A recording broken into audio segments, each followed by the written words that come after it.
Hello all welcome to my channel. And இந்த வீடியோவில் வந்துட்டு ஒரு பெரிய காமெடி ஒன்று நடந்திருக்கும். அது உங்களுக்கு இந்த வீடியோட எண்டில் வந்துட்டு நான் சொல்லியிருக்கேன். நீங்கள் அதை செக் அவுட் பண்ணி பார்க்கணும். அண்ட் எங்களுக்கு ஃபோகன்ஷனில் நைட்டு ஸ்டே வந்துட்டு அலோவ் பண்ணிவிட்டு கடைசி நாள், அதாவது சிக்ஸ்த்து டேவோட நைட்டு ஃபிஃப்த் டேவோட நைட்டு 6th டே மார்னிங் நாங்கள் செக் அவுட் பண்ணுறோம் ஹோட்டல்லேருந்து. அன்றைக்கி நைட் வந்துட்டு போய் கொஞ்சம் ஃபோகன்ஷனே ஃபுல்லாக சுற்றி பார்த்துட்டு நைட் லேட்டாக தான் போய் தூங்கணும். காலையில் 8 மணிக்கு செக் அவுட் பண்ணிட்டோம். ஸோ செக் அவுட் பண்ணதுக்கப்புறம் வெளியில் வந்து லக்கேஜ் எல்லாம் எடுத்துகிட்டு வெளியில் வந்தோம். ஸோ வெளியில் கொஞ்சம் நடந்து வந்தோம் அப்படின்னா இங்கேருந்து ஃப்ரீ பஸ் இருக்கும். ஸோ அந்த பஸ்ஸை பிடிச்சி நாங்கள் ட்ரெயின் ஸ்டேஷன்லாம் வந்து இது பண்ணிட்டோம். ஸோ இதில் என்ன ஒரு இது நடந்துருச்சு அப்படின்னா, நான் நிறைய எடுத்த விலாக் எல்லாமே நான் ஸ்டோரேஜ் வந்துட்டு டிஃபிஷியன்சியாக இருக்குதுன்னு அழிச்சிட்டேன். அதனால் வந்துட்டு அந்த விலாகெல்லாம் இருக்குன்னா இருந்தாலும் அது மொக்கையாக தான் இருக்கும். அது வேறு விஷயம். போடுற விலாக்லேயே யாரையும் பார்க்க மாட்டேங்கிறீங்க. அதனால் கொஞ்சம் அட்ஜஸ்ட் பண்ணிவிட்டு நான் கடைசியாக வந்து மட்டும் ஒரு வீடியோ எடுத்து வச்சுருப்பேன் நான் ரூமுக்கு வந்துட்டு. ஸோ அதை மட்டும் உங்களுக்கு நான் அட்டாச் பண்ணியிருக்கேன். ஃபோகன்ஷன்லேருந்து இந்த யூனிவர்சிட்டி எங்களோட டாமிட்டரி வரத்துக்கான இடத்து வர வரைக்கும் வந்து கிட்டத்தட்ட 2 மணி நேரம் ஆகும் ட்ரெயினில்.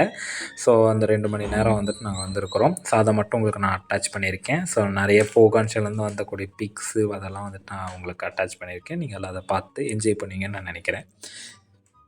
ஸோ அன்றைக்கி தான் நான் இண்டிவிஜுவலாக ட்ரெயினில் வந்துட்டு வந்தேன்.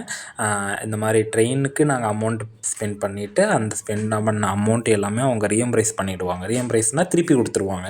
ஸோ அதுக்கான ஒரு ப்ராசஸ்ஸு. அதுக்காக நம்ம எவ்வளோ நாளாக ஸ்பெண்ட் பண்ணிக்கலாம்.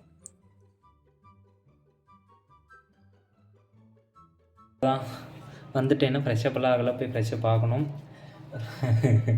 ரூம் ஒரு வாரமாக வந்துட்டு இல்லாமல் இன்றைக்கி தான் ரூமே ஓப்பன் பண்ணுறேன்.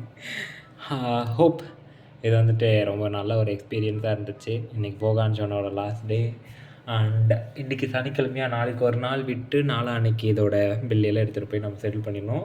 ஆக்சுவலாக என்ன கன்வீனியன்ஸ் சொல்ல என்ன ப்ராப்ளம் ஆச்சுன்னா, அவங்க எங்களுக்கு ஒரு கோடு கொடுத்துருந்தாங்க. என் கூட இருக்கிற பக்கிங்க என்ன சொல்லிச்சிங்க, அது அவர் சொன்னது புரியாமல் அவர் இப்படி தான் சொன்ன மாதிரி என்கிட்ட சொல்லிச்சிங்க.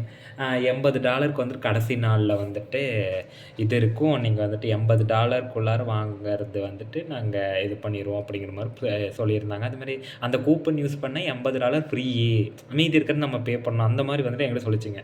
நானும் வந்துட்டு அதை நம்பிட்டு போய் நான் ஒரு $90 வாங்கிட்டுன்னு வச்சுக்கோங்களேன். அங்கே போய் $80 வந்து ரிடீம் பண்ணுறதுக்கு கோடெல்லாம் வந்துட்டு அவங்களும் டைப்பெல்லாம் பண்ணிட்டாங்க.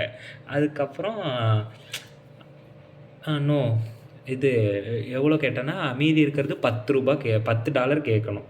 அவங்க $10 கேட்காம என்கிட்ட என்ன இது $90 கேட்டாங்க. எனக்கு டவுட் ஆகிடுச்சு. என்னடா இது எப்படி சொல்கிறேன். எவ்வளோ நேரம் நான் ட்ரான்ஸ்லேட் பண்ணி பார்த்தேன். முடியவே இல்லை. அதுக்கப்புறம் வந்துட்டு தான் $100 எடுத்து நீட்டினேன். அதுக்கப்புறம் வாங்கிட்டு $10 கொடுத்தாங்க. அதுக்கப்புறம் மனசுலேயே திட்டிக்கிட்டு அதுக்கப்புறம் வந்துட்டேன் நான். அதுக்கப்புறம் தான் அந்த எங்கள் ஸ்டாஃப்கே வந்துட்டு நான் கான்டாக்ட் பண்ணி கேட்டேன்.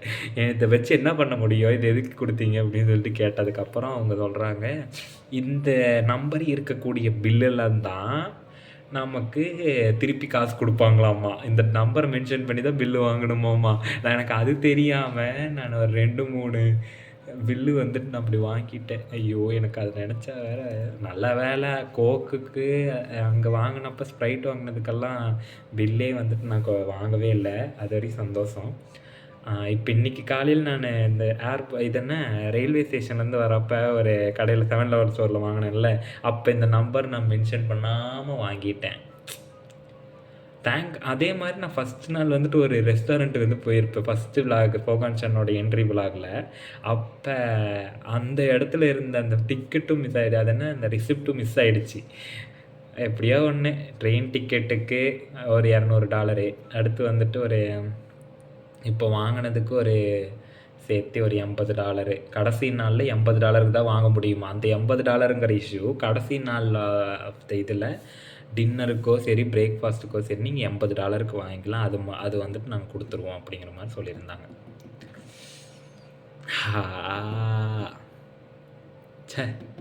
இதை தெரிஞ்சிருந்தால் நான் தினைக்கு ஃபோகன்ஷனில் 2 கிலோமீட்டர் நடந்து போயே வந்துட்டு எதையாவது ஒன்று வாங்கிட்டு வந்துருப்பேனே. தேவையில்லாமல் அந்த பச்சை காய்கறி சாப்பிட்டு உயிர் வாழ்ந்தேன். எல்லாம் ஒரு அனுபவம் தான். அடுத்த ஒரு இதில் கற்றுக்கலாம்ல. இப்போ தெரியாமல் இருந்தே தெரிஞ்சுக்கிட்டேன். அதனால் இப்போ சாப்பிட்றதுக்கு கரெக்டாக $80 வாங்கிட்டு வந்து ஒரு வெஜ் இது வாங்கிட்டு வந்திருக்கேன். Veg sandwich.